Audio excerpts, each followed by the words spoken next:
ازاي تقتحم عليا الكلاس، بص دي ليه هو انا امك. ممكن اعرف احنا لغايه دلوقتي ما اتحركناش ليه. لو حد جاله صداع 360 باراسيتامول جاز لايتنج هتولع فيه. دي المرحله ما قبل الطلاق وانا مخنوقه بص على اخري. هو بيحبها وهي بتحبه وانا بقعد معاهم بس.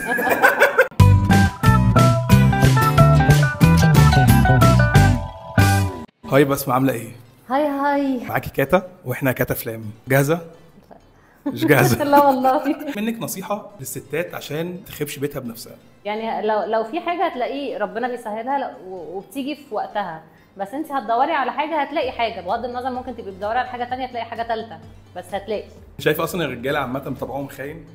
لا يعني اصل دي ملهاش علاقه قوي بالرجاله، يعني دي ممكن تحصل لراجل لست لاي حد، يعني مش رايحه للرجاله بس، الاغلب بس، يعني عشان انتوا اغلبيتكم بتخونوا فانت فاكر كده.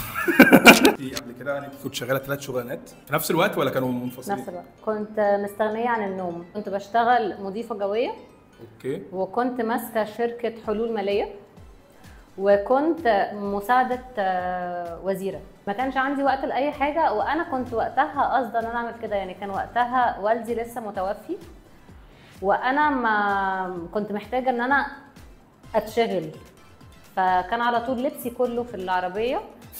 ما عنديش وقت ان انا انام، ما عنديش رفاهيه النوم اصلا، مش الخروج مش الاكل مش عارف ايه، ماشيه كاني مسافره على طول.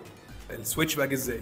لا ده السويتش جه بعدها بكذا سنه، سبت واحده وبعد كده الوزيره سافرت، لان هي كانت يعني شغلها بيبقى اغلبيه الوقت بره مصر، وقالت لي ان انا اروح معاها، بس انا دي كانت خطوه بالنسبه لي مش مستعده ليها قوي، ففضل في الاخر ان انا مضيفه لغايه ما مثلت وعملت ملوك الجدعنه، وانا كنت لسه بشتغل نفس الشغل. خلصت المسلسل ورجعت كملت شغلي عادي جدا.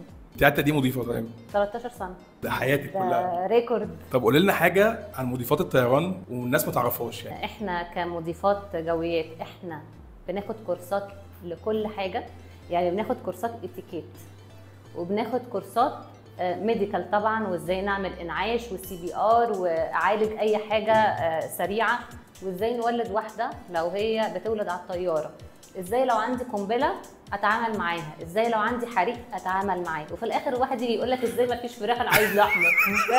فانت سايب كل حضرتك الحاجات دي وماسك في الفراخ، يعني انزل كل فراخ. الشغلانه دي ربتني والله العظيم، ربتني.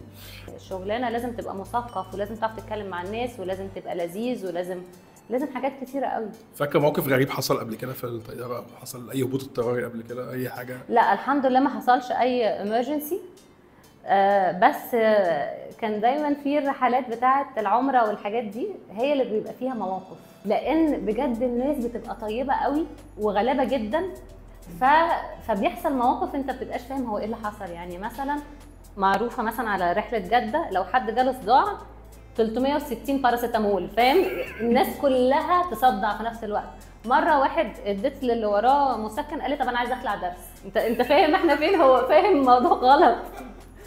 مره واحده قفشت عليا قالت لي بعد ما عملنا تيك اوف وطايرين احنا اهو، قالت لي لو سمحتي ممكن اعرف احنا لغايه دلوقتي ما اتحركناش ليه؟ انت عايزه تحسي بالحركه ازاي؟ يعني احنا طايرين، فانت معلماها بسحابه معينه، واللي مثلا كانت ماسكه منديل، انا عارفه انا رغايه بس معلش. لا احنا عايزين واحده كانت ماسكه منديل وشافتني عديت كده، فهي بصت عليا كده وقامت جايه راميه منديل على الشباك، هي فاكره ان في شباك وانا بيتم منه مناديل وكده. ودي الحاجات اللي ينفع اقولها، يعني خلي بالك احنا لو قعدنا هقول لك على كم حاجات غير طبيعي. طبعا اللي بيكرمش لك 50 جنيه و20 جنيه. ايه؟ لا بجد والله العظيم. واحده ادتني قبل كده 5 جنيه بس خدتها. بس انا اسيبها؟ انا شغاله بالخمسه هاخدها. خدتها والله العظيم. احسن مواقف تاخدها من المصريين، لان المصريين عامه عشريين كده ولذاذ، فبتلاقينا بقى على اخر الرحله احنا كلنا قاعدين بنتكلم بقى، فاهم؟ والدنيا لذيذه، يعني مش ان هو ياكل ويمشي. انت بتحبي الجيم عامه وبتتمرني كتير؟ انا ملتزمه لدرجه ان انا دلوقتي عايشه في الشيخ زايد، بس قبل كده انا كنت عايشه قبل ما اتجوز في بيت امي في مدينه نصر. حلو. فانا اللي بيمرني في الشيخ زايد، يعني عز اللي بيمرني في الشيخ زايد، انا كنت اصحى كل يوم الصبح الساعه 9 اروح الشيخ زايد اتمرن معاه، واروح على كورس الموتوسيكلات واروح. انا ده كان يومي كل يوم. انت بتتمرني عامه عشان صحتك ولا عشان في حاجه معينه انت عايزه توصلي لها؟ لا بتمرن تقريبا لان انا من زمان قوي انا كنت ضعيفه جدا. يعني انا ما فيش جيم في مصر انا دخلته ما حطيتش التاتش بتاعي واغمى عليا. ده كان دايما لان انا عندي الضغط، فانا مع شويه مجهود بتلاقيني وقعت.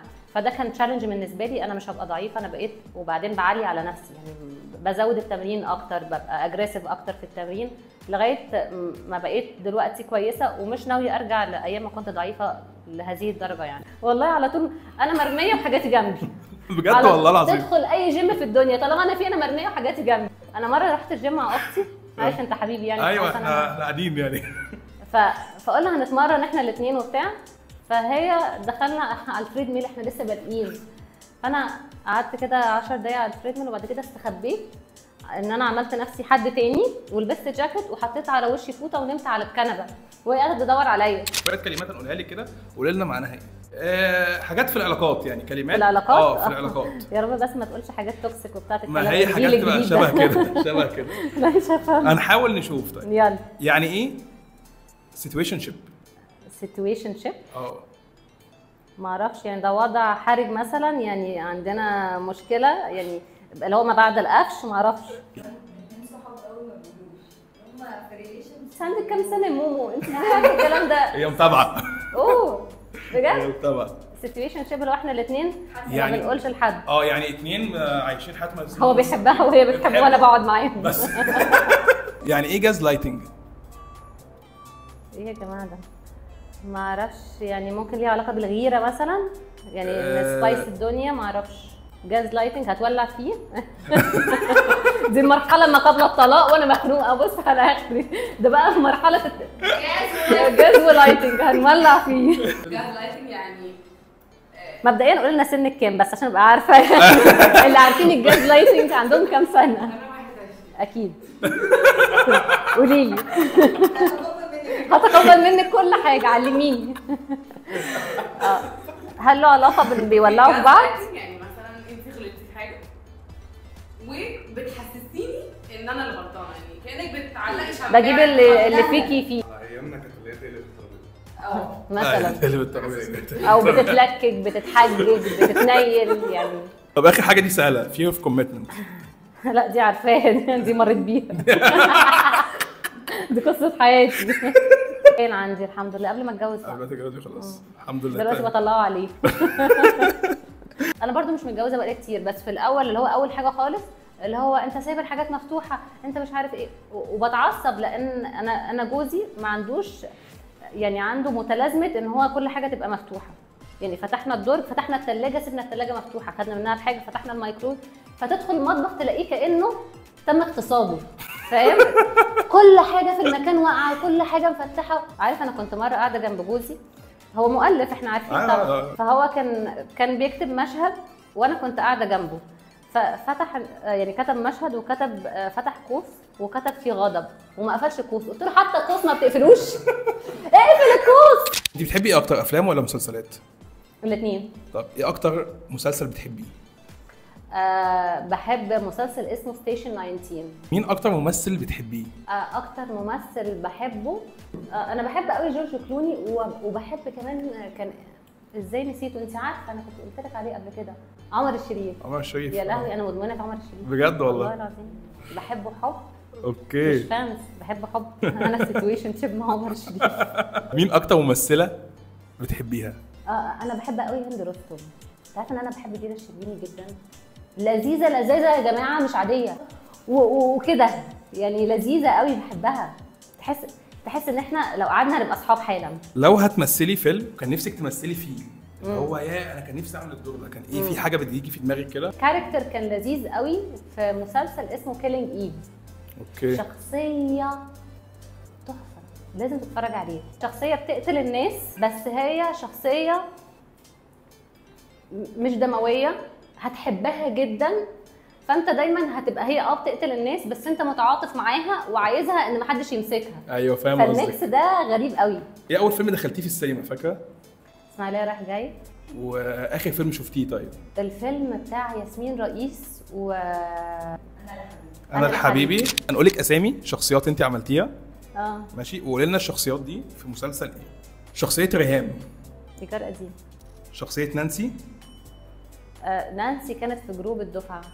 استنى شخصيه نانسي، تخيل انا ناسي شخصياتي انا.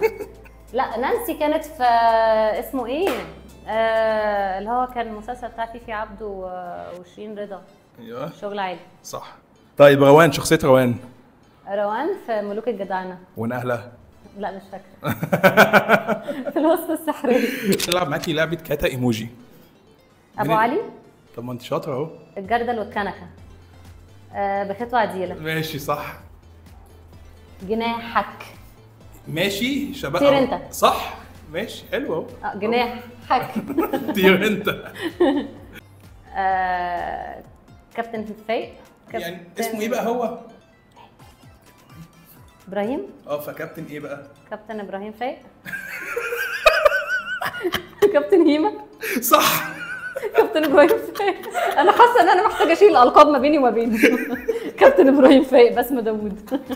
باي باي امريكا. العكس بقى. هلو امريكا. هلو امريكا. معلش انا كنت مقابلها وهو رايح مش هو راجع. انا خلاص دي خلصنا. افهمتك. انت قفلتيها علشان مش لعبه ذكاء. ما هي الكيمياء كده غداره، اللي يسقط فيها يشتغل في الاحياء زي ما انت شايف. ده لما كان محمد هنيدي لابس بنت، واللي هو بتبوس ايدي ليه، هو انا امك. صح. اسمه ايه الفيلم؟ ما انت ما تقوليش اسامي بجد. احمد السقا مات في فيلم ايه؟ الاستاذ احمد السقا عمره ما يموت. الله الله. عمره ما يموت. ازاي تقتحم عليا كلاس؟